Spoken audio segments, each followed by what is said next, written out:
Radiant team banned.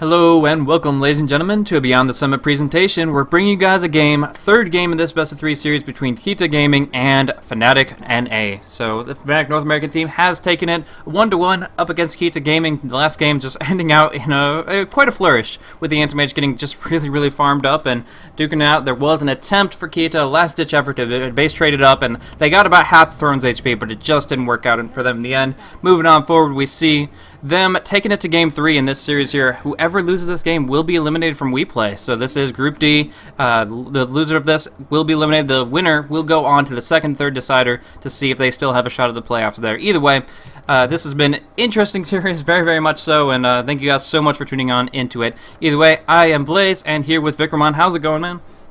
It's going great. Give me a sec. I actually muted myself in Dota TV. There we go.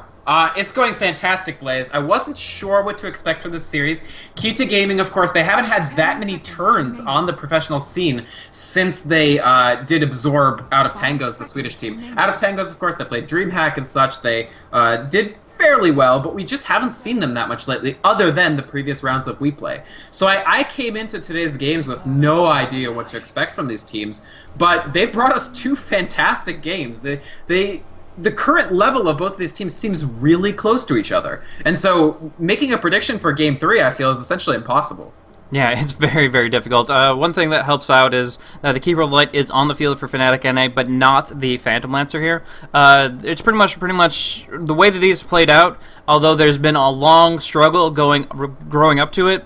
There's been a lot of back and forth team fights, but the end all be all is which single carry gets the most farm. And right now, Keeper Light is a great hero to set somebody up for that. Whatever hero they end up selecting, a Keeper Light improves their potential with the recall to bring them back into the fight, whether they're farming or buying back, the blinding light to add in just that little bit of extra right-click potential late game, and of course the great landing presence from Illuminate and Chakra Magic to make sure that they have the space to farm. But answering back, Keita pick up this Magnus once more. We're going to see it on CISO this time around, and then Lone Druid itself, I believe, will be played by Flox. He did an okay job of it last time around. He did a good job. His early to mid game was okay. His mid to late game was great. So when you're consigned to the jungle as Lone Druid, I feel like the expectation, you have to do some expectations management as far as how much of a contribution he's going to make early. And I would say that it was the right decision of Keita to send the Lone Druid to the jungle. Against a Bane, like, you're not going to actually do anything with that bear. Yeah. Exactly. So that's true, and in that sense, it was pretty much the best decision he could have made the best of a bad situation.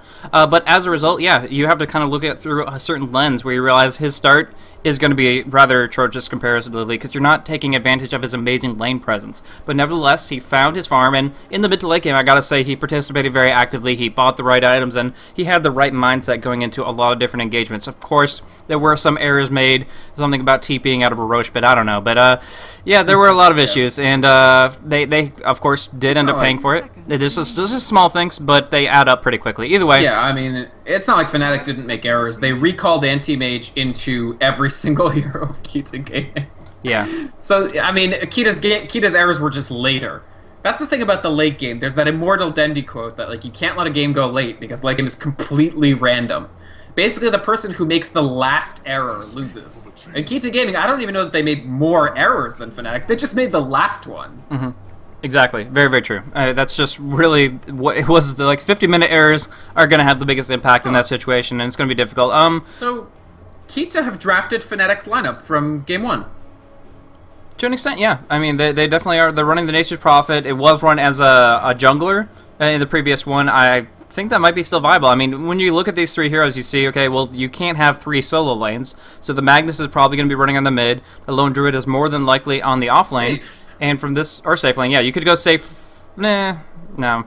I think it's going to be safe. Ignore the Lifestealer Banekeeper of the light lane because you're going to lose it. Sure. And safe Lone Druid, Nature's Prophet in the jungle. Why not? Because you only have 2 people to send bottom then. No. You get 2 supports. Okay.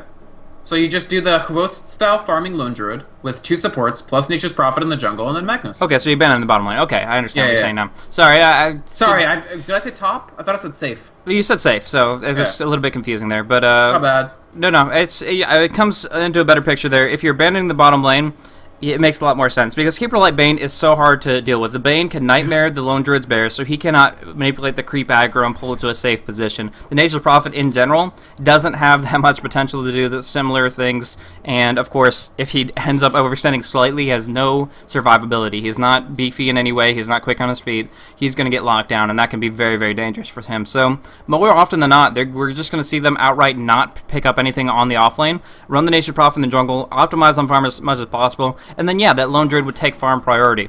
Yeah. In that situation, who do you think is going to be a good support? Could we see a support Juggernaut for some super awesome pushes?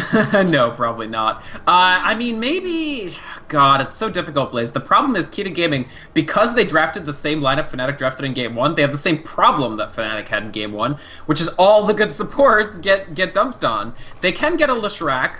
That gives them even more push. I like that idea. And for the second one, God, if only they could sort of try to, if only they could get the Juggernaut and fit him in, but unfortunately, God, that puts the Lone Druid in a really tough position. They could put Floxplox in the solo lane, hope that he's able to sort of get shit did, as it were. They also have the option of running the Lone Druid mid. But no, not really, because Magnus is going to have just as hard of a time. Never mind. They could try to make the Lone Druid work even with the Bane there, and then they have the freedom to sort of pick a Juggernaut in the safe lane. But it's just so iffy. Floxplox could end up so behind. Yeah, it's difficult. There's a lot of different options, but I don't know. It's really, really hard. Now, in this position here, you have so many different bans from Keita coming out on the Puck, on the Quita Pain, and on the Storm Spirit.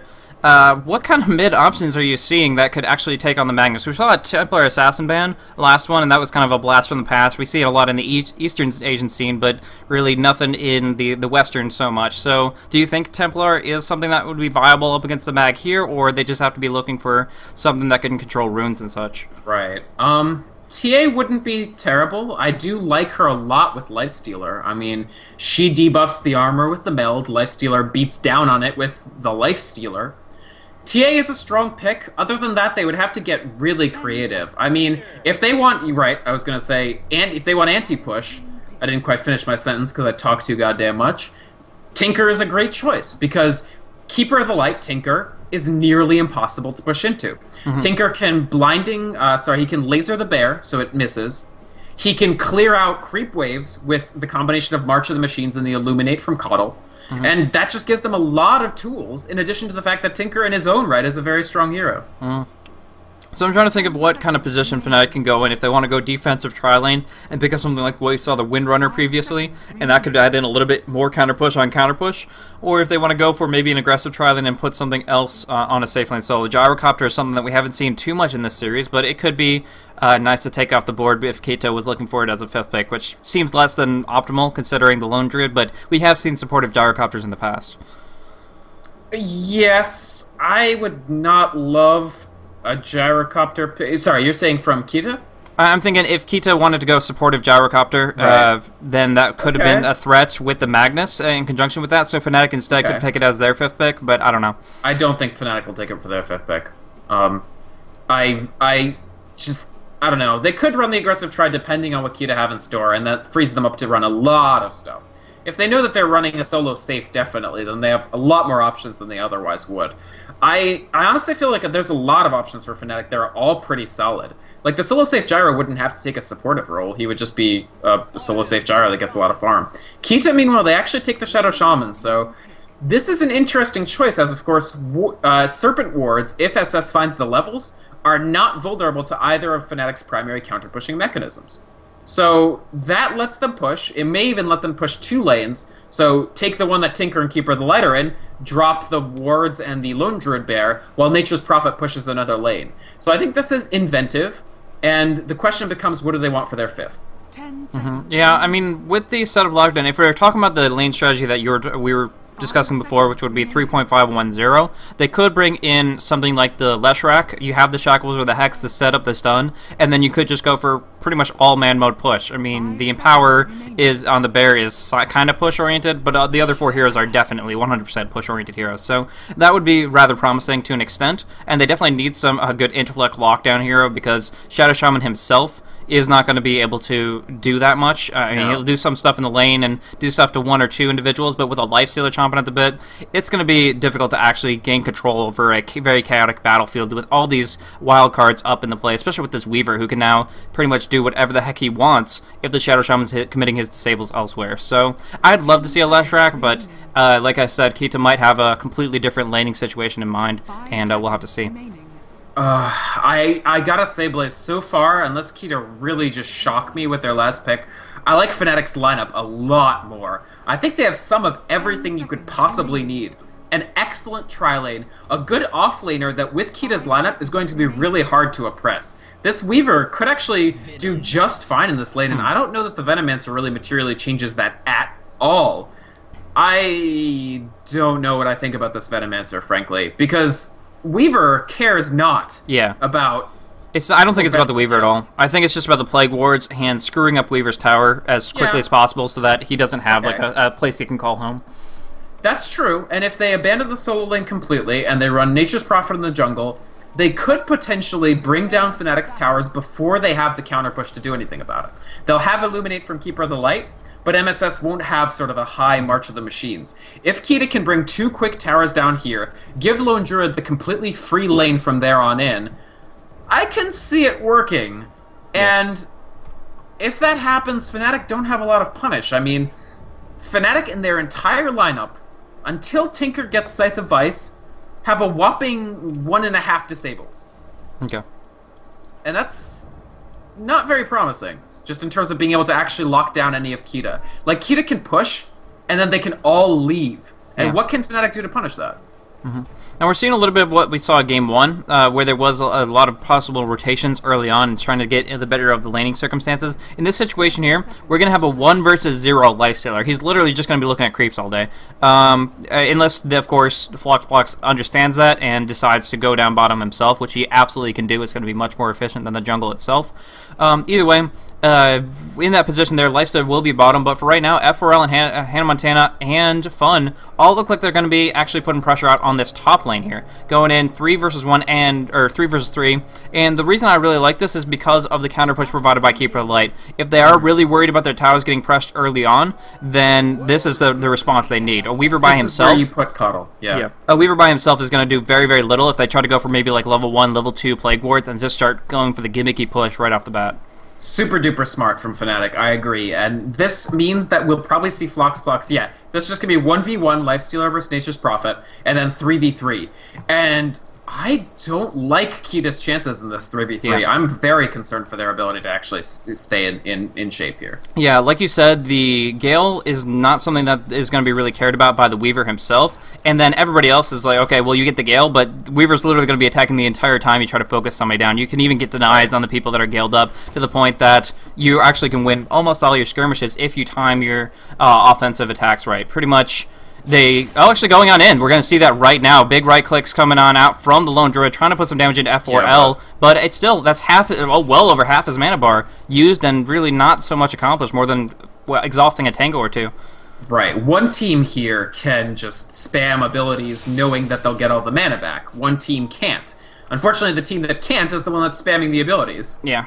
I mean, the clarity does come on through. They have one more on the Shadow Shaman as well, but they are going to be deprived of mana very, very quickly. And if a single Illuminate hits, then suddenly they're going to be more and more on the back foot. So I don't think that Keita is going to lose this tri lane outright. The level 1, the level 2, not going to matter. But the longer this tri versus tri goes on, the more advantage F4L is going to be able to put out on this lane through continuous chakras, continuous Illuminates.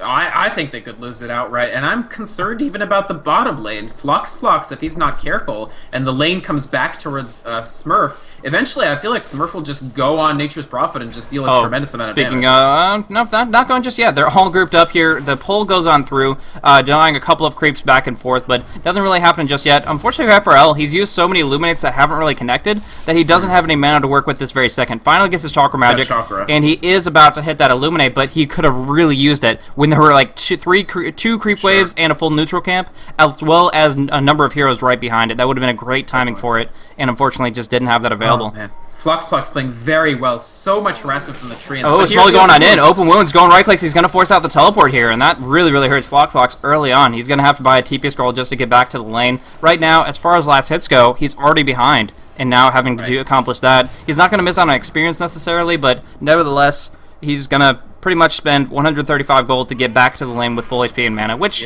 all things considered, it's very, very efficient, but you'd rather just not be losing the lane in the first place.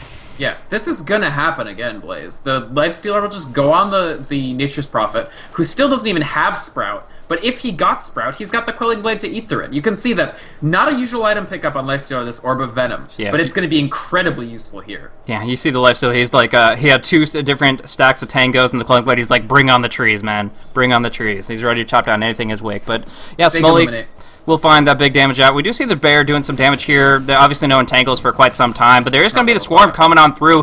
Hits on 2 individuals. That's negative armor continuously stacking up. They should go on Maglev right here, but they don't have the Shikuchi cooldown. Instead, they're just going to continuously harass back and forth. Right. But the problem is, each of these fights leaves Keita more and more battered and bruised in this lane. Venomancer and Shadow Shaman are 2 supports with good disables, but getting to put those disables on is hard because their base movement speed is atrocious. And there's 2 problems with that. One is that usually you want like a fast guy and a slow guy, like you want a good cop, bad cop situation, where one guy can set up the disable and then the slow guy can walk up and do his disable. They don't have that. They have 2 slow guys. Second problem, Weaver. Weaver's a great chaser. He's going to be running Steph Style and Frigolite down pretty much this entire game. Yeah. I don't think that there's going to be too much difficulty landing the Gales when they want to. It's just how big of an impact the Gales are going to be. Pretty much in that situation, you go for a Gale and you say, okay, I'm going to pick a single person off. You have all the chase in the world and you just need the damage to back it up. But this tri-lane is putting so much pressure on the Lone Druid to be that damage source. And honestly, in a try versus try, they can tank the Venomous Gale and then just stand there and right-click you down and cast their spells and come out on top anyways. And Blizz, I wouldn't underestimate the difficulty of landing the Gale. You've got a Weaver on whom it doesn't matter, and the people on whom it does matter have 315 base movement speed. At an equivalent level of boots, they are about 35 faster. About 25 to 30 faster than Keita's supports. Fair enough. As far as mid lane, Magnus forced back all the way. Caesar just taking too much harassment from that Tinker over and over. He has a regen rune. Mojo's just doing work in this position, which is kind of surprising considering it is a Tinker and he doesn't have the best like attack animation and such, but nevertheless doing work here, and he is destroying an experience as a result. Right, and he's stacking, so Mojo's getting everything done. That's the problem for Keita. I feel like they're losing all 3 lanes by a not insubstantial margin. I mean, just look at Smurf versus Fluxpluck. Yeah, absolutely. The last hits are all going towards Smurf. He's pretty much just having the time of his life. And it's not free farm, but it's darn close to it. He's just not being contested very directly, and there's nothing to stop him here. He has a Quelling Blade. He has the Blades of Attack built into his phase boot, so he has such right-click damage that really can't be responded to by the Prophet himself. I do have to say, the nice thing for Keita is if they hold on, like, it's okay for them to lose the laning phase just because I think, given the draft, they knew they weren't going to win laning phase. They have, in my opinion, still superior team fight if they just make it through without too much of a deficit. Let's not forget, Fnatic have 1 stun, basically. I mean, unless you count Mana Leak. And then, I mean, Fiend's Grip will eventually be added onto that. Could be bad for Tinker, but actually just going to eat. They pretty much all they do is prevent a stack here and take a lot of damage in turn. So they do limit a little bit of Tinker's farm, but it could have been a lot better for them searching for that first blood. And instead they use that time to abandon Maglev. Like, he is sitting here by himself. He will get some CS because of the very defensive positioning of Fnatic. What do you think about that? Well, I don't know how much they can pressure him, actually, because the Bane is still not tremendously useful. He's finally hits level 3 now, so now they can pressure him more. Going in, they're going to go. That's what they're doing. They're playing defensively so they can actually come in outright and just destroy them. Coming on in, Shikuchi with the Infest. Big damage about to come out onto Maglev, and he is just going to get rocked. Big burst. They finish it off for the first blood on Hannah Montana. And despite being a non-pushed lineup, without the bear, they can actually go ahead and just burst down on this tier 1. big movement over by Smurf. Very smart Infest, good Shikuchi, and that's Maglev down, in addition to the first blood. Actually, he won't even have his bear up for another 20 seconds, so I can't see any way that they can actually defend this. Ooh, okay, big rotation, they'll try. Venomous Go, they do have this RP. That's pretty much what they're looking for, is a gigantic skewer on the Nakes, put him back in the tower, but he does rage, and he's actually going on in. This might be a bit deep, because he already used the Infest. He just right-clicks on down. He knew that his fate was sealed and didn't really want to drag it out any longer. So in that position, at least he forced Phlox to head back up top, because if Phlox was down on bottom just pushing away at the tier 1, there wouldn't be really an answer for the next 15 seconds. Yeah, I was totally wrong. You're completely right. That was really good counter from Keita, actually. And they do get the Lone Druid. Keep in mind, he has Entangled. This bear isn't... The thing is, the bear isn't quite a pushing force yet. But still, I mean, that was a critical set of kills for them.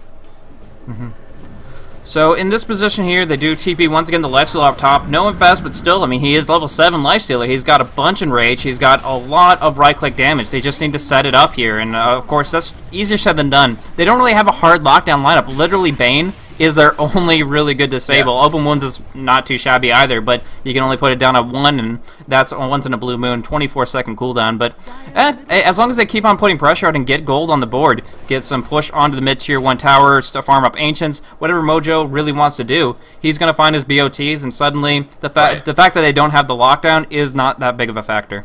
The BOTs are going to be a big deal. He's going to hit them easily. He might not even have to clear out his Ancient stack to get them. Usually we see Tinkers pick up that Ancient... Oh, no, Step Style. Oh, yeah, bad spot. He pops off a Gale. He tried to deny the illusion, but there's going to be Smurf just destroying that very, very quickly. And Seizo, he should probably truck out of there, yeah. He didn't use RP, so he's still holding on to that, but 1v3, you're not going to do very well with that at all. So... MSS, I mean, he's going to hit his Boots of Travel at a very good timing. That's typical 9-minute timing. And then I think the Ancients are just going to fund his Soul Ring on top of that. And that's it. Tinker's online.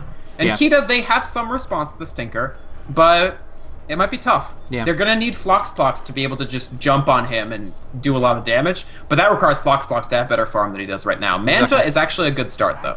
Yeah, but you just look at the levels, and you see this Tinker's level 8, this Lifesteal's level 8. The Magnus can do a lot, but we haven't seen the Reverse Polarity come out yet, so not really been a factor. And instead, they're kind of falling behind with 2 level 4 supports. I mean, the Bane and the Keeper Light are also level 4. That's not that big of a deal, but right now, when they need to put the pressure on, and they don't have some really powerful ultimates to actually bring into the team fight, they're actually not getting much accomplished. I mean, at least they have the boots on the slow support, or well, on the Shadow Shaman, not so much on the Venomancer.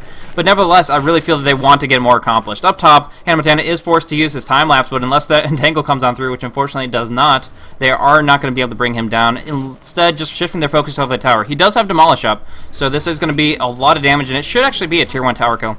It should be, but the flip side is that Smurf... no, actually, he won't get this tower, so... Phlox doing an okay job of defending against this finally. And yeah, it's a tower for Keita. I would be kind of surprised if they didn't have one by now, because of course Maglev, again, he just hasn't had that great of a game. I mean, he's had a very tough lane, because Fnatic laned very cleverly. But the flip side is, once again, he's 2 levels behind Smurf, and he doesn't really have the items either. And one big pool of cash that we haven't seen accessed yet is this Ancient stack. It's been continuously stacked up over and over, but Tinker hasn't actually gotten the chance to farm it just yet. Knows that Keita is going to try to respond the second he does, and they kind of want to delay the fights for the moment. Of course, having better late game potential, especially when Scythe of Vice is online for Mojo. So in this position here, they're just trying to go for stacks. They're finding those opportunities, but they're not actually committing to anything directly, and that's perfectly fine for them. As long as they keep their towers up, which surprisingly this tier 1 top still stands, they can continuously just build up their levels to the point that counter push is unstoppable. I mean, they are building up a Buckler to a Mechanism, a Keeper. He's going to have a big Illuminate. They already have the Max March. This is going to get to be an insurmountable counter push, and Keita's going to have to change their strategy completely. Yeah, I mean, eventually Keita, I feel like might be able to push 2 lanes and just grind out a couple tower kills, but I would have loved to see them at least get 1 tier 1 tower by now. And I think that's what you're going towards by saying that. When they need to push through 6 towers against a turtling lineup as strong as Fnatic's is, it becomes iffy. Frigolite Okay, in a lot of looking for... trouble. Oh, the Lumina connects onto Frigolite, so the right clicks here should bring him down immediately. Yeah, the Swarm probably going to get the last hit here. Yeah, it's going to be Keeper Light actually sniping it up, but that puts him closer to his mechanism, so in a great spot there, and now heading at level 6, he has that rank 3 Illuminate, and that's about where you need to be when you want to get that off. We do see Infest coming out for the Weaver. It wastes a Geminate, but it's still going to go in now. Doesn't want to go under the tower. I'm curious to see if he knows anything about the Lifestealer's presence here, but nevertheless, he's staying on the lane. Maglev actually pretty close to a very dangerous position. Well, there's with the only Keeper of the Light here, he might. Well, I don't know. It's 3 versus 1. It's 3v1. Oh, they just have to close in. Now it's 2v1 because Ephrael has already died. Wow. The Nature's Prophet Ultimate. Wow, big Wrath of Nature coming on out, but Maglev losing a lot of armor very, very quickly. They're not going up against that RP though. That is one thing that they are just very visibly scared of. I mean, with the face boots coming on out, he will be able to get on out of here, but pretty much all they're trying to do is play Ring Around the Rosie with this Magnus and say that there is going to be no opportunity for Cizo to get kills, and if he can't get kills, the Blink Dagger will be very delayed, probably closer to like 18 minutes. Step style. He doesn't get caught out. Okay. I think Fiend's Grip would have done it actually. No, Fiends. He's level 5. He's level 5. They do have vision. Yeah. I know. That's why I'm saying. Because he's level 5, he was unable to Fiend's Grip him. They had the vision to do it, but not the... Instead, we just see the open wounds doing the work instead. Jumping on in, a couple more right clicks. All he needs, Step Style, gonna fall. And that's plenty of gold for the Lifestealer here. He has a kind of race car build with the drums and the phase boots. What do you think is going to be his next item of choice? A Desolator or... I would love Desolator. I think it gives them, at that point, more push than Keita can put out, at least in the short term. I just feel like these low movement speed supports are kind of costing them. Like, Steph Style, if he gets initiated on, can't possibly do anything. And he's not going to have that Ghost Scepter if that's what he wants for, like, a billion years. Yeah. Not that that would matter, since then he just dies to Tinker instead. Yeah. I know that Armlet is kind of bread and butter for the Lifestealer, but I would almost like to see, like, a Maelstrom come on out, because the fact that you can farm just so quickly with an item like that, and he can just benefit... good. Yeah, of course it is. I don't think he's not going to make it. Yeah. I would love Maelstrom next. I just don't think you can skip the Armlet and really sleep well at night. It's just a little overly greedy. Plus, frankly, Armlet's like almost better than Maelstrom, despite being cheaper. Like, it's so critical because Lifestealer just doesn't die with Armlet, or it's much more difficult to kill him. Yeah, he definitely opens up some doors for him. I mean, if he's able to go very, very aggressive and dish out the damage, not have to worry as much about the reverse polarity or a unlucky Entangle proc sealing his fate, I think he'll be much more comfortable and engaging very directly, which seems to be kind of their style. We already see, even when the Weaver was level 4, they were willing to go for those Infest ganks, and I guess that's going to be kind of setting the tone for what they have in store for us as time goes by. Oh yeah, I mean, obviously, they're definitely going to get those Infest ganks, and I agree. And the issue for Keita here is they're already in the position where it becomes nearly impossible for them to do what their lineup is built for, which is push. And yeah, I think you pointed this out, but just look. They try to put some pressure on this tier 1 tower, and it's still up, and not even, like, close to not up. Yeah. Sizo's going to try to get away here. Yeah, good skewer, actually. The timing just early enough to prevent Fun from being able to lock him down. Meanwhile, Steph Style just still plugging away in this middle, trying to get some levels on this Venomancer, but it's a dangerous position to be in, and I think Fnatic actually will get the first tower in this game, weirdly enough. Yeah, it's been a long time coming, but finally coming on through here. They're going to be able to bring down this tier 1. There's some Shockwave harass there. As actually that fortification and TP, they put into deny range. What's going on with Smurf? He's going to pop off this Infest, deal some damage, bring himself up to full, but he's actually just using it as an armored car to walk away from that position there. That's a good way to put it. He used it as an escape hatch. Actually, no! Keita will get those first. Oh, what a deny! Wow. So we do see the tier 1 tower kill going to the Lifestealer. He does go for the skewer up over the cliff, and that means that Smurf will not be able to bring it down. Up on that top lane, yeah, they forced it out. The Weaver got the deny, and then forced the TP away from the Lindruid, knowing he was swarmed up. He could not just run. He had to actually get on out of there with the TP scroll. So in that position there, they lose a tower kill, and then they lose a tower itself. So in this kind of position, if you're not able to push, where do you go? As Keita? Yeah. Your next plan is to get Maglev to do a crap ton of damage, because keep in mind they do have the Empower Bear. Sure. So if it manages to stack up, he needs Armlet. I mean, goodness gracious, he needs Armlet like a few minutes ago. But it's not too late to get it, and not too late to be useful. You use Flox to the best of his abilities. You see him making that Shadow Blade. This Nature's Prophet is eventually going to right-click for an appreciable amount. Make sure you don't get in any worse of a position. Counter-push whatever you can, and Maglev has to get big. He has to be substantial. Yeah, we see the Blink Dagger's up for a couple of different heroes. Mojo picks it up on the Tinker, and then, of course, Cizo has picked it up on the Magnus.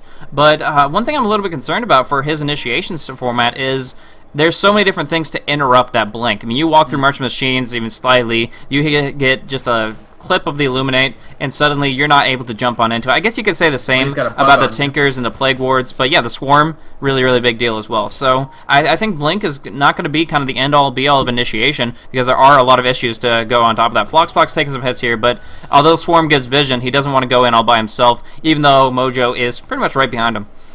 Yeah, but he was all the way back at the creep wave, and the creep wave wasn't under the tower at the time. He would have chased if the creep wave was closer to the tower, but I actually think Hannah made the right choice there.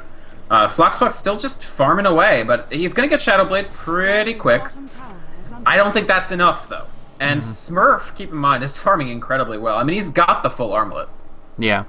And then I think there's a Mechanism coming out. Yeah, Mechanism up for Keeper Light. Yep. This is going to be hard to beat on through. Yeah, I mean, Keita... Oh, RP coming on mid lane. We're going to see a big shockwave coming out, skewering them away. They still get the Fiend's Grip out on top of that, though, one way or another. The damage is done. The March Machines bringing down the Venomancer, bringing down the Magnus. No, he gets away. Cizo walking away, bottling up. Nate the Bane not so lucky with a couple of right clicks heading his direction. They take 3 kills for a simple Venomancer and take the tier 1 tower with it. Yeah, they will get the tier tower. Man, if if they had lost 2 people to the March of the Machines, that would just be depressing. Will he actually make it out? Yeah, he's fine. This is just Smurf. No stun, but... It's just Smurf. Oh, man. Steffi's style is just not going to be living. If they win, if Keita win this, and I don't think it's out of the question, Steffi's style may have to be nominated for certain awards, because I don't see him living. I do like that he's picked up Power Treads, just for that little bit of tankability. Yeah, exactly. He gets a little bit of durability there, but he's pretty much just trying to be there for his team, keep the push going, and of course just try to be the backup, even if he has to be the punching bag. At least he's contributing quite a bit with some powerful slow, some good damage output. But I gotta say, Cizo, this is really what Keita's looking for. They don't really have the opportunity to siege once everybody bunkers down and just starts sending out those Illuminates, those marches, but the moment before that, when they're in a position that's actually pretty predictable, the Cizo could actually try to take an opportunity there. If they get some vision, throw out a Plague Ward or something, know their positioning, and Cizo immediately jumps in and gets an RP skewer like that, they can peel them off the safety of the tower, and from there they take the heroes before they worry about the structures themselves. Yeah, I think I agree. An RP of the caliber that one was, with a nice long jump, I actually would love to see. We've had the 4-staff mag going on today. I think we should keep seeing it, because the 4-staff mag is going to be very, very good to get that sort of, get the initiations that they want. If a great RP will ensure a win, because what can Fnatic really counter with if they get RP'd upon? They don't have those stuns. Like, they just have Bane. And if Bane's in the RP, then, you know. Yeah, I mean, the Fiend's Grip was really a good attempt coming out. They were able to Fiend's Grip the Magnus, but unfortunately it happened right after the skewer started, and although it pulled him away from the actually coming out and sees it once more, should be able to bring it down here. But yeah, the previous Fiend's Grip had actually come down when the skewer was happening, so he still got the skewer, still pulled them into an atrocious position, was able to bring them down very, very quickly. The thought was there, just the timing wasn't. But if he had gotten it right before then, they would have been RP'd on the tower, but still relatively safe, in my opinion. So I kind of think that it is kind of down to that timing. The skewer is just as important as the polarity itself. Yes, I totally agree with you. Fnatic going to pick up a tower. I still think... I would have to say at this point, Fnatic's still favored. They still have more control over the game than I think Keita does. They do pop down their Serpent Wards to actually pick up that tower trade, but there's no way that Keita can pursue the Tier 2 as quickly as Fnatic are going to pursue this one. And that, I think, is a substantial amount of map control for Fnatic, and I think map control a little more important for them. Yeah, the fortification is going to be popped off here, and they're already TPing one to the Tier 2 in the mid, one to the Tier 3 on the top, and they're going to go in for S5. They really, really want this. Well, really cool thing is that the Nature's Prophet is actually still putting out the pressure, so they fall back from the tower, at least for the moment, and meanwhile, Nature's Prophet has the opportunity to actually get some permanent advantages, but right now, he's just kind of happily farming up the jungle, moving on around, and a little bit too afraid, in my opinion, of Mojo Storm style, but understandably so. I mean, they still have a lot of presence across the map. MSS, the thing is, he's cruising towards that side of the fight. So quick. He's about 2.5k, so that puts about 3k away. But that can happen. He's farming better than Floxplox or Maglev are, just in terms of straight-up kills. And Maglev, we've revealed, I think, through the process of this game, that if he gets an uncontested lane, he gets amazing farm, up there with the best. But when he doesn't get an uncontested lane, when you put a lot of pressure on him, it's a little bit of a different story. This lone druid, again, only at 350 gold per minute or so, and he's lagging behind the 3 top farmers, which are Floxplox, MSS, and Smurf. When MSS has the Scythe of Ice, suddenly Fnatic's lack of disable, suddenly their lack of stuns, isn't that much of a problem, because they have a renewable 3.5 second disable. Yeah, and that's also going to be an extremely big deal. The heroes that they can put it down on, the Bear, the Nature's Prophet, they're not going to be running BKBs, and this is going to be something where suddenly this is going to be a guaranteed repeated thing. So I think that the way the fights have to play out, if Tinker starts jumping in for those Blink Scythes, they have to be immediately responding with the Magnus jumping on in. If he's the Piglet, then they're going to have a lot more issues on their hands. But if he's in a good position to wait for it to happen and then respond, I think they can still get the lockdown they need, but it's going to be a dicey situation. Right. My issue here is that I understand Keita's impulse to wait and to get more on the Lone Druid, get stronger, and then fight. But there's only so long that they can wait. They will get out-carried this game. Tinker is... he's not like a hard carry by any means, but when he gets a bunch of items, he's extremely dangerous. Hannah Montana, even though he's not doing that great now, will do a ton of damage later. He's got his Demon Edge. He's going to build up towards whatever he wants, really. It could be MKB, it could be Daedalus. It looks like Keita will try to take a Roshan here in exchange for a tier 2. This is okay, but once they get that Rosh, I think they need to do something with it. Not just have the Rosh, but do more as well. Tier 2 tower taken up top, so it's pretty much trading a tier 2 for Rosh. Most professional players will say that that is a perfectly fair trade unless you lose 2 towers in the process. So in this situation, they lost 1 tower, they lost some permanent ground, but they do pick up this Aegis, and it is on Magnus himself. How do you feel about that? Okay. Magnus is an odd choice. I think you asked me that because you don't think it's a very good idea, right? No, I mean, I just see it all the time on the Lone Druid. People love to say, okay, double Bear, double Druid, and suddenly they're able to really engage in a fight appropriately. But do you think Caesar's going to need it is a better question. If he, if for instance he gets Fiend's Grip just before he wants to RP, in theory that gives you the second chance of an RP. But overall, I don't think I agree with this very much. Just because if the Magnus gets disabled and destroyed, then I mean, like, you've lost the fight already. It doesn't matter whether he comes back up or not. So it's a little questionable. But Keita, I don't think in the end who the Aegis goes on is quite as important as just getting that Rosh down. Yeah. Making sure that Fnatic can't get it and getting that XP and gold. What I do think they have to do is make something else happen on this map, because otherwise they're going to start falling really behind Fnatic. Yeah, especially in this stage where Fnatic's on the cusp of a couple major items. Of course, we were talking about that Scythe of Ice, and he's, well on his way to it. Only about 1,300 gold off the Scythe, and from there, Weaver working his way towards, I believe, an MKB, but could go for the heart and just stick out with a casual Demon Edge. Either way, the lifesteal is most certainly headed towards that Desolator, and adding in all 3 of those together, whatever Weaver picks up next, along with the Sheep and the Dezo, Keita's going to have a really rough time. They're actually going to start out right now trying to shut down Hammer Transform with a nice RP, and I think they can get it, but the time-lapse says otherwise. They just get out. Oh, no. He is able to Shikuchi on away, and despite the detection, he walks out. That is just... I mean, first of all, that's the Treads and Vitality Boost at work, but that's just so sad for Keita. Yeah, that was... using an RP for that? That's what they tried to make happen, was the pick-off on Hannah, and they don't get it. Fnatic, meanwhile, just how much control are they exerting over this jungle? It's probably best for Keita that they stay down here, because as soon as they come up, they're going to get picked off. That's a dead Shadow Shaman, by the way. Oh, Friggle. Like, 100%. There's 0 things he can do about that. There was something... Pretty much his fate was... Oh, he can buy something. That is a nice pickup, at least. But no, his fate was sealed about, like, 10 seconds before when Smurf had his eyes set on him. So that was not very fortunate for him. But still, finding enough farm to pick up that Blink Dagger, I really love that pickup. Good for him. That's really strong. Gives them a little bit better positioning control. Like I said, it's still going to be difficult to get the blinks off in these hectic team fights, but when you can actually get in a great spot to... we were talking about just kind of waddling on up to the Bane and then hexing a Fiend's Grip that's in progress. A blink is going to make that much more instantaneous, and from there, you drop down an awesome set of wards right in the thick of things, as well as a great Ether Shock. You won't probably get the shackles off if you're in an aggressive position, but it's great for finding pickoffs. It's great for finding opportunities to bring down the Weaver out of nowhere, and of course, along with that, you're just going to be able to maneuver better in team fights. Nice little blink there from Sizo. So you can see that they feel pressured because he's got this perseverance. Excuse me. Sorry. I don't think that this is going to be Dendi-style Battle Fury, because not even Dendi does Dendi-style Battle Fury anymore. What this is going to be is that refresher. And 2 RPs will turn around almost any fight, no matter how farmed MSS, Hannah Montana, and Smurf get.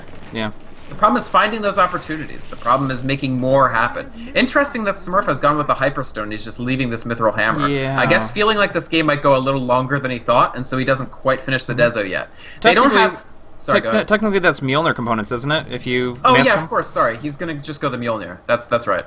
So that's what you wanted, so you got to be happy about that. To an extent, yeah. I mean, it's really, really powerful as far as his attack speed. He's going to be able to cleave on through quickly, burn down creeps. I kind of feel it's a weird timing to pick up, not go for the Maelstrom when you go for the Mithril Hammer, and then go for the Hyperstone into that. I understand that those core components allow you to combat more effectively in a 5v5, but as far as its farm and getting to that item more rapidly, I feel the Maelstrom buildup would have been a little bit smoother either way. Right. I mean, Fnatic are just finding better farm right now, and this is why I think Keita are kind of on the clock, just because they're not they're not clearing waves as quickly as Fnatic are. They're not getting as much done. Hannah Montana, he's caught up in net worth. He was quite a bit behind, but now he's only 1k behind Maglev, who in turn is behind Smurf. I keep wanting to call him Smully because that's what his name says, and MSS. So for Keita, I feel like they have to be feeling the pressure a little, and here they go, going for a tier 2, but Fnatic at the same time, their wave clearing powers with Keeper of the Light allow them to pressure the tier 3, and Hannah putting some pressure on the tier 2 mid. Okay, so yeah, we're going to see big damage coming into this tier 2 with that bear. It does have the Demolish. It is dishing out a heck of a lot of damage. The question is, how much is it really going to matter? The fortification comes out. They are going to commit that RP onto him, just Smurf himself. They do actually get a blinding light off, but with this entangle, they will lock him down. So the life steal caught out by himself. Steph does get Fiend's Grip, but it's not the worst thing in this fight. They can go on through and still dish out a lot of damage here. Looking for an entangle proc. They're going to lock down FRL, and a beautiful recall timing, jumping on in to get one more. Mojo gets hexed up, looking for, there it is. There it is. Mojo gets locked down with the Entangle proc, and I gotta say, this has turned around very, very nice for them. Maglev taking a lot of hits, though. Hannah gonna try to bring him down. Wills, oh, he ulties out of it. They get the Entangle proc. He has to time-lapse away, and Lone Druid lives with 45 HP because of that transformation. Beautiful move there. Sick transform. That's the Maglev that was impressing me in the last few games. Nice job surviving there. That would have been a coup for Fnatic, considering how badly that fight was going, to actually pick off the Lone Druid. And instead, everybody stays up, except for Steffi, who actually buys back, interestingly, and Floxplox just constricting a little bit of that Fnatic farm, actually taking out this Ancient stack. Yeah, I mean, they popped off the Fiend's Grip on the level 9 Venomancer. It's great to avoid that poison over damage. I will attest to that, and they were able to bring him down before that payload was dropped, so there is quite a bit of contribution there, but nevertheless, that opened it up where Keita was able to say, okay, well, literally you've expended your one disable. You don't have your Scythe yet, you don't have anything else to lock us down, and they just ran rampant, cleaned it up very nicely, and unfortunately, with that Hex coming out onto Mojo, he was just completely screwed over. The bear could just right-click him down to, from pretty much 100 to 0 without anything to stop him. Right. Yeah, I mean, Aegis has gone, so they didn't end up needing it. They didn't end up using it. I think it was gone in the middle of that last fight, but luckily they didn't actually lose the Magnus. And RP, even though it's on 1, was on the one that it needed to be on Smurf, and the good skewer follow-up. If he had raged, he actually would have been okay. But because he wasn't raged at the time of the RP, the skewer put him way beyond the reach of Fnatic.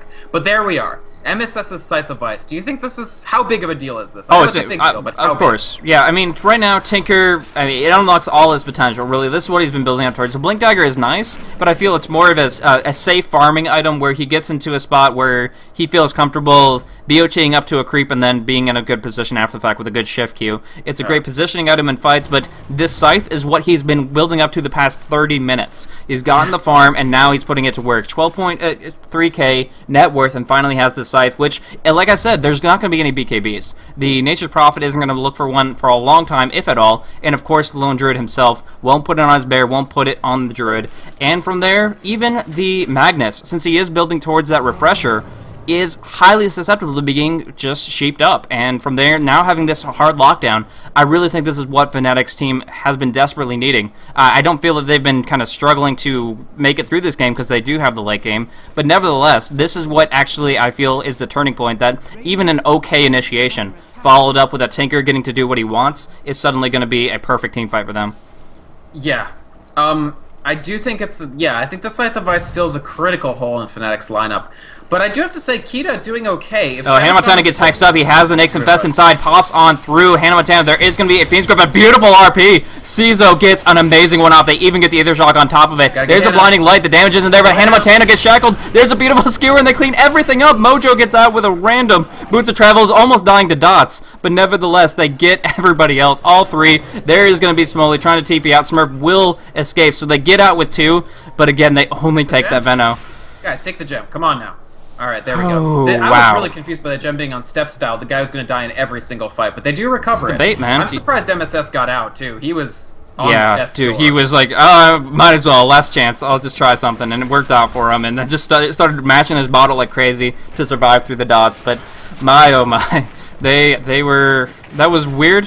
They got the good hex off immediately on Hannah. He was fully visible, so I think it's what he wanted, and he was able to survive for a moment longer, but as soon as he tried to Shikuchi away, in comes the hammer, dropping on down, Cizo with a beautiful reverse polarity, and then later on, after it seemed like his contribution was pretty much complete, he comes in with a beautiful skewer as well, bunching them right back up together, and helping them clean up another two.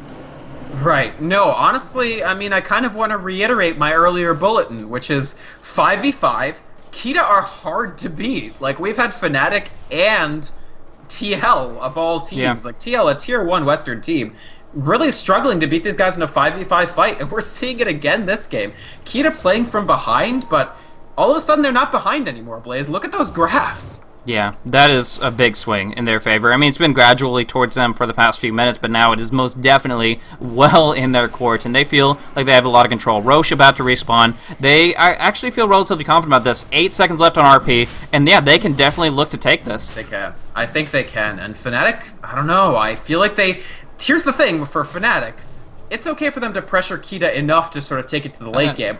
In my opinion, Fnatic are still favored very late. Yeah. With the exception of, they will always lose a fight in which 2 RPs land. Yeah. Courier pick off from Phlox. He was able to find it out, but not before he dropped his payload. Smoley has his Assault Cross, which is not what we exactly expected him to go for, but it helps out a lot because I believe the Lone Druid's about to pick. Yeah, he already has his up. So countering back and forth. We're getting first hit entangle on F4L as well as a bash, but they Fiend's Grip, they hex up the bear. He does have a resummon, but this is probably going to no, it's not enough. It's not enough lockdown, and it's darn quick, so it will force it to go back to the fountain to heal, and that might force them far enough away from the Roche for Fnatic to feel a little bit more comfortable, but nevertheless, that's a big Fiend's Grip, and that is a lot of cooldowns, a lot of mana wasted by Fun there. Fnatic, I don't feel good about going for this Roshan immediately now that I wasted those cooldowns. Or rather, the Fiend's Grip cooldown. Can we talk about Frigolite real quick? Because out of all the supports on this board, Frigolite's doing incredibly well. He has Blink Dagger, Power Treads, Ghost Scepter. This is one hard-to-kill little Shadow Shaman, in stark contrast to both the Venomancer and the Bane. Sure.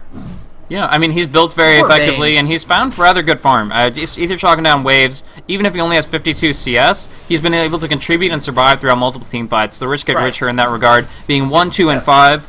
And just waiting out 34 minutes, he's going to find cool items like that, and I think he's been using them to rather great effect, as he's been using his skill set. This is weird. Roche is really low. Infest will break on out. They're going to burst down on towards the big ultimate coming on through. He doesn't have that refresher just yet, but a Hannah Montana can't get the time-lapse off. Venomancer pops off the Poison Nova off from the low ground. Ahead actually finishes off Roche. He picks up his own Aegis, and now Smoley, there is going to be Smurf trying to armlet toggle through. He actually survives for the moment, but Cizo will be able to help clean up on another. Now they're just taking so many down to the grave, and by finishing off that Nyx, they actually clean up this fight almost entirely. The Bane limping away, he TP'd on out successfully, same with Mojo, but they take the Aegis, the Roshan, and they get it on Venomancer, and then he dies immediately after. So they don't get that benefit, but heck, they destroyed that fight, so they gotta be happy about it.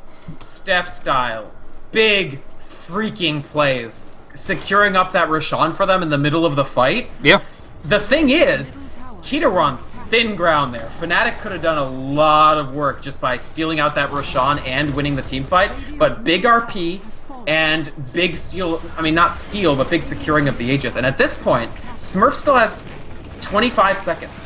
They need to hold this off. There's the Aegis. Sorry, there's the Scythe of Ice. I don't know why I said Aegis. Yeah, they enfeebled the creep, so the bear has actually been wailing away on this tower pretty well. It's now finally enfeebled and hexed up, so they might be able to bring down this bear. Yes. And it has a 50-second cooldown, but right now they're just going to fall back from here. But still doing work during that short time frame.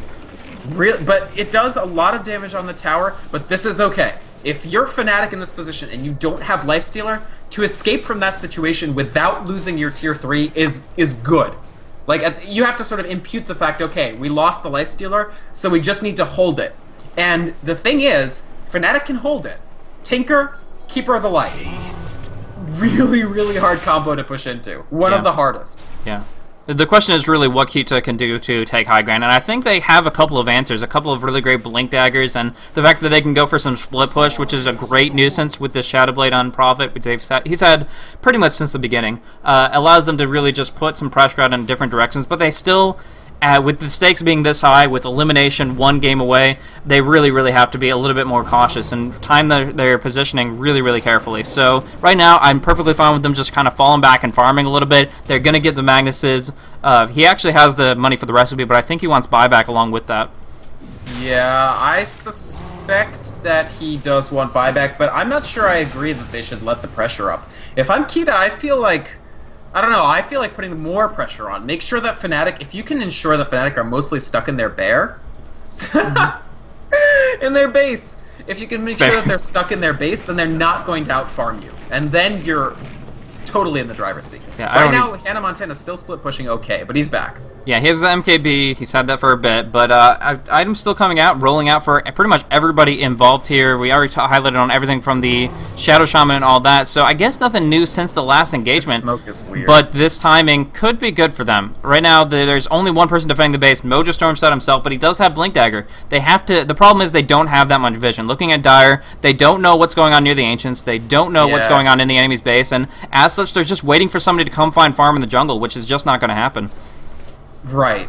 That smoke was kind of wasted, honestly. Fnatic weren't persuaded at all by that. They were like, oh, wow, they all left the lane that they're clearly pushing. When you try to do something tricky like that, you have to make sure, like, there's a wrong thing that your opponents can be thinking. But in that case, like, there was no way that Fnatic would come to the conclusion that Keita just left. Yeah. But still, I think both teams are doing okay. Fnatic are finding the farm, although... Phlox is starting to get pretty big. 3.5k on this Nature's Prophet, Black King Bar, Scythe of Vice, Shadowblade, Maelstrom. And actually, let's note that BKB for heroes on Keita is a huge deal, because Fnatic, their only anti-BKB measure is Fiend's Grip, and they gotta be... they've got to make better targets for Fiend's Grip than the bear, I'll say that much. Yeah, certainly. They don't want to be Nightmare, they don't want to be Sheepsticked, and the BKB will be helping out quite a bit there. I'm not sure if it's enough to actually put the BKB on the bear itself, but nevertheless, I definitely think the Nature's Prophet picking it up here is a really good move. Yeah, I mean, here's the thing with... Sorry, one more note about the BKB Nature's Prophet. If he spots out the Tinker, he can defeat Tinker one-on-one. Sure. Because...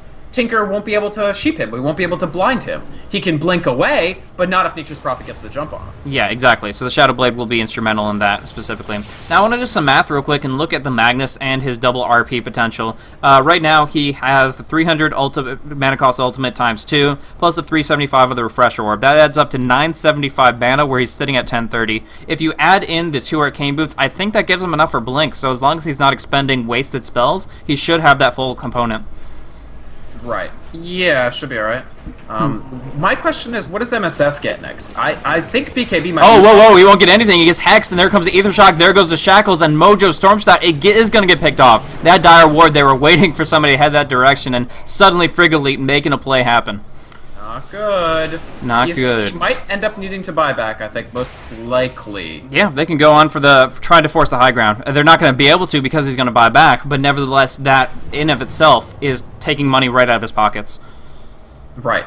Oh, could they get... No, not quite. Question about Phlox. Just on the high ground. Yeah, barely, but now he's actually farming away. They get the Fiend's Grip. They lock him in place. They have the Sentry Ward. They're going to be able to burst him down. Defensive TPs, but one by one, will they actually be able to make anything happen here? Here's the Magnus. They do force them back, but they got the kill already. Where'd he blink to? Actually, blink backwards. But so they have a Pearl, I think, again. Phlox bought back, jumped on in, global teleport, and actually they get the Shackle on Bane. They get 2 supports out of that. They force the buyback from the Tinker, and then they pick up 2. So they did get Nature's Prophet back on into it. Is Boston going to get out of this? Is Fun going to... No. I think the Bear... the Lone Druid is going to be able to pin him on in. There's the slow, there's the entangle inside the trees, and he is going to get locked. And unfortunately, Bane is one of those heroes that doesn't have the buyback. So in this position here... Frigolit's dead. Oh, wow. Finding it out. Tinker blinks on in with the Infested Negs, brings down that Shadow Shaman, which is really good for them, and much more importantly, he gets the TP off successfully, so they do walk away. And they have Gem, too.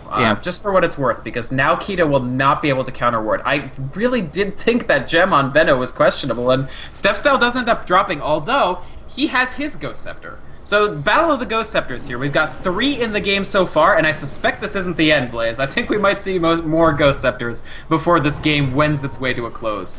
Yeah, that's certainly possible. A lot of benefits from that. Actually, we see potential pickup. Phlox in a bad spot. He gets a teleport, but the sheep comes out first. Well, we were talking about the BKB being possible, but if you're permanently sheeped, you don't stand a chance. Yeah. Mojo continuously rearming, continuously sheeping. You don't get the BKB, and suddenly you don't have a chance to escape, and they are able to bring him down. Very, very nicely done, and ill time for him because he's already expended his buyback. He expended it for the pickoff on the Fiend's Grip up top, and now for 65 full seconds, Fnatic knows that the Nature's Prophet will not be a factor in this next engagement. He should have done the Juggernaut thing, man. He should have popped the BKB and then TP'd. He clearly felt unsafe. So why didn't he just feel unsafe enough to TP out? This is 50 seconds without their highest net worth player. I mean, they need this dual core to stand up against Fnatic, and they're not going to have it, period. Or they have to win without it. I disagree with what you said, but I would say if you're that afraid of your circumstances, drop a Sprout, get some clear vision, and then if you see something coming, then do the BKB TP. Although Tinker can blink into it, but yeah. Well, no, but I think, well, at 1200, you're right. Or whatever, it doesn't matter, because they're sieging tier 3. Sieging tier 3 is a really, really big deal in these circumstances. Weaver doesn't have much HP to work with. If he gets dropped in double RP, he shouldn't survive with anybody right-clicking on top of him, but I think they're ready for this full engagement in full. The Plague Wards are dissuading them a little bit. They've taken out almost half of the HP of the tower, but their time is taking 10 seconds away. Nature's Prophet will be back on in, and that advantage will be gone. Do you think they even should go in at this moment? Nope. They don't have a choice. Hex comes on through. They are locked in place. They cancel out the RP number 1. They don't want to force it on anybody. The Fiend's Grip instead on Cizo. This is big if they can bring down Cizo before the RP. They get the Hex. They bring him down. Mojo as well entangled up. There goes the Bane. Drop into Brain Sap, but getting bursted down hard. He does get a nice little Nightmare. That's all he gets. And now bot back. Cizo back on in. He locks down Smurf, and Smurf will fall. An interesting skewer. Actually, holy shit, he's just armleted. He's entangled up, and he made... There we go. Finishing it off. F4L dies as well. It's a full team wipe at the cost of only 1 buyback. Cizo jumping back on in, and Keita cleaning it up. What do you have to do to Seed's high ground with all these great counter pushers? You just kill the counter pushers. Now they're going in for the kill. Blood in the water. They're moving in for the final racks on the mid, and possibly just the throne. Blaze, they even shot the dog. They even killed the courier because they caught it with the RP. Wow. So buybacks. Yeah, what's their buyback stats? Bane and Keeper Light. Bane and Keeper Light. They're going in for this tier 3 down on bottom. They could care less about the range racks. F4L will pop a Mana Leak off. A nice little stun there, but they already popped Fortification. So now they will lose this, and they honestly, even with the Weaver, I don't think they feel comfortable here. Cizo still has that second RP. They get a big Illuminate off, but those racks are gone. The middle one should fall too. And the last question is, how ambitious are they? Do they want to put any pressure on anything beyond the tier 2? Yep. Looks like nothing at all. I would take the tier 2, but, you know, obviously that's their decision. The stakes are high, and they don't want to make any mistakes here. Moving on back, healing on up. They're ready to rumble for round 2.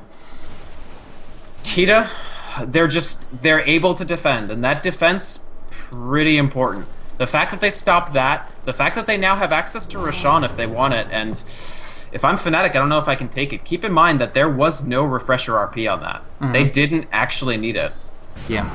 in this position here. They did force the buyback, and that's kind of what we were talking about CISO and his Aegis selection previously, and that's kind of what came into play here. But of course, a lot more cash on the field allowed that buyback to be a factor. Of course, also, it was the defender's advantage. Fnatic taking the fight to Keita, immediately they can TP, and immediately they can respond. Big fight coming up. Yeah, this is probably the last fight, honestly. However this works itself out. It doesn't have to be, but it very well could be. We see them initiating on in, jumping on Mojo. They do the swarm in the pit. They get an Aegis Prophet on the high ground with the blinding light, but the Aegis falls, and Lone Druid will be the one to pick it up, along with Cheese. He has so much health to work with at 4L. There are going to be Fiends. Number 1, RP. They're going to drop it on Smurf. Do it again. He does get Fiends, but they drop down 2. Can he feast away? No, he gets entangled up, and there's the right clicks there. Aegis Prophet back in the action. Hannah Montana taking too much damage. He does drop the time lapse, but the Ghost Scepter comes out, and this is it. They called a good game. They've already lost their core heroes. They force out as many buybacks as they can, but they know that they can't hold the line, and instead everybody dropping down. Hannah Montana just goes for a kill before dying himself.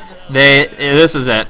Moving on in. Mojo tries to counter push out, and they just know that it's too long. 60 full seconds without the lifestealer. Now 65 without the Weaver. That is it. Keita taking it away. 2-1 in this best of 3. 3 games, Blaze, that all could have gone either way, but in the end, Keita, I think this team has a lot of potential from what they've shown us today. They are pretty indomitable in these 5v5 fights. When you just go balls to the wall with both teams just at each other's throats, it seems like Keita are pretty hard to beat. And that's what ends up happening. Fnatic, they tried to push while Floxbox was down, and they just couldn't do it quite fast enough. Most definitely.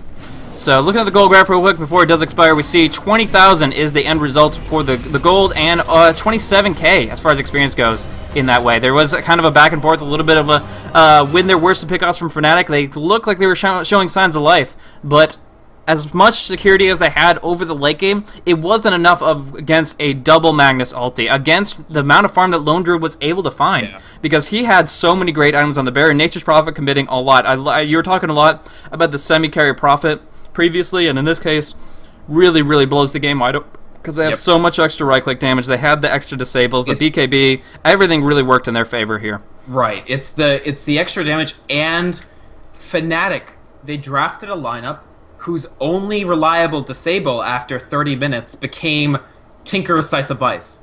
Because look at how fun ends up being. This number 5 Bane. Yeah. Boots of Speed and Blaze, that's it. No, he has Sentry Wards and TP Scrolls. He's all set. Alright, he has Sentry Wards and TP Scrolls. But those won't keep you warm at night, Blaze. Like, those won't ensure that you land your disables and are able to consistently do it. They couldn't do anything about Prophet sitting there and standing and delivering. They couldn't even do much about Maglev standing and delivering.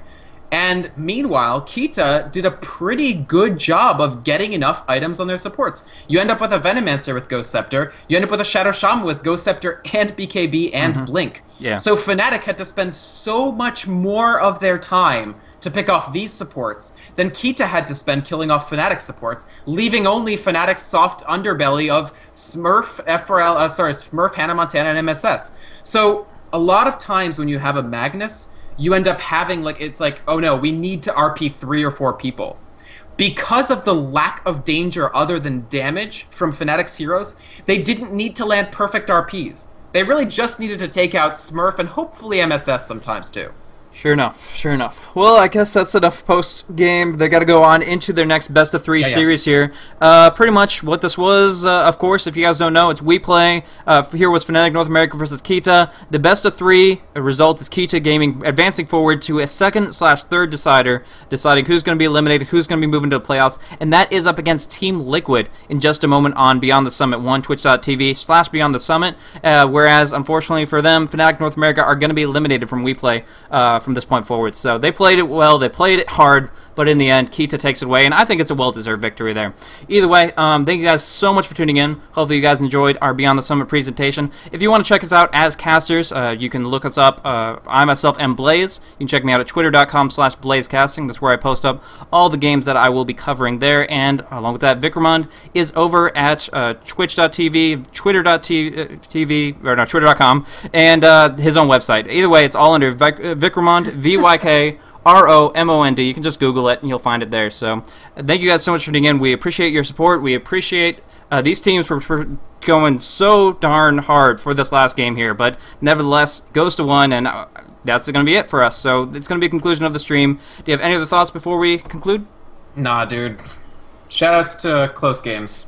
Yeah, shoutouts to awesome Dota, for sure enough. And shout out to you guys as viewers. Appreciate you guys tuning on into this game here. Hopefully you guys enjoyed the commentary, enjoyed the game itself, and check it out over, again, twitch.tv/BeyondTheSummit is where Team Liquid versus Keita, or whatever we've been calling it, is going to be at. So that's another best of 3 to decide the fate of this group stage here, with EG already advancing forward. So well played to them, and well played to the teams as a whole. That's going to be it for us. We'll put on a couple songs before we conclude on out, but you guys have a good evening.